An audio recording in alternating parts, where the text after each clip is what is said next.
What I want to talk about today is how doing those short sprints the day before a longer endurance run can really help your speed during that endurance run. 1, 2, 3, 4. I was born to run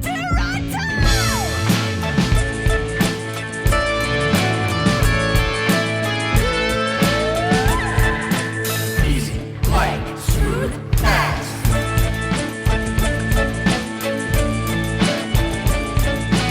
Easy, light, smooth, fast.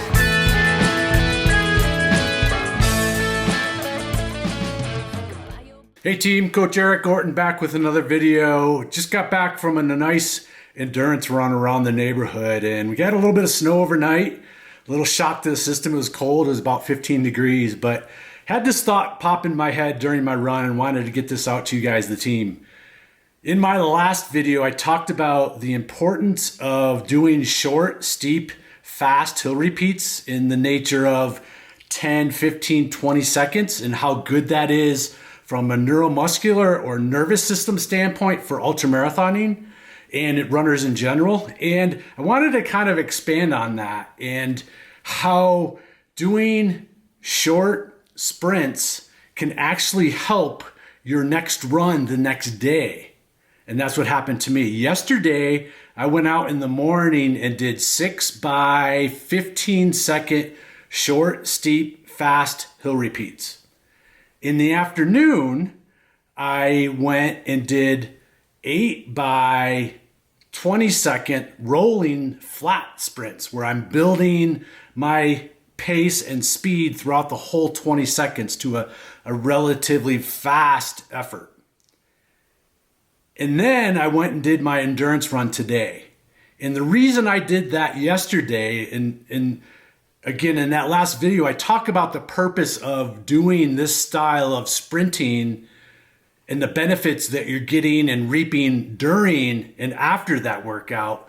But what I want to talk about today is how doing those short sprints the day before a longer endurance run can really help your speed during that endurance run.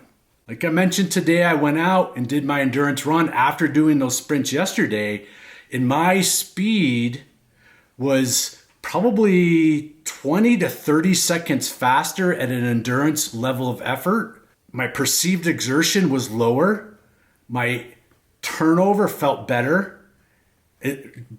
Long story short, priming my muscles from a neuromuscular standpoint, training my body, my muscles to fire more muscle fibers during those sprints had a long-term effect to the next day. It's almost like overspeed training where now I'm going into that endurance run. My legs are primed, my muscles are primed, my brain is primed. It's used to running faster. So now going into this endurance level of effort, my speed was faster. Okay, I kind of liken it to, that first time in the winter I have to pull out the snowblower and I have to really prime it to get the gas into the line before it will even start.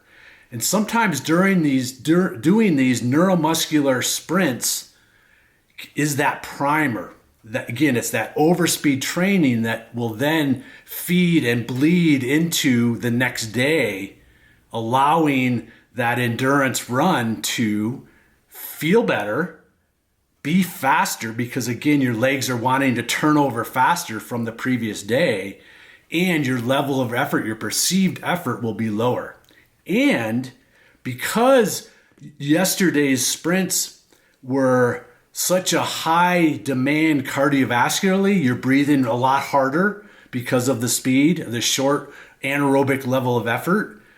Again, that bleeds into the next day where now your cardiovascular system has been primed also. So that perceived effort or your breathing is going to be much less at a faster speed. So try this. It can be done in a different ways, and I have my athletes do it in different ways. So let me maybe explain 3 ways to do this.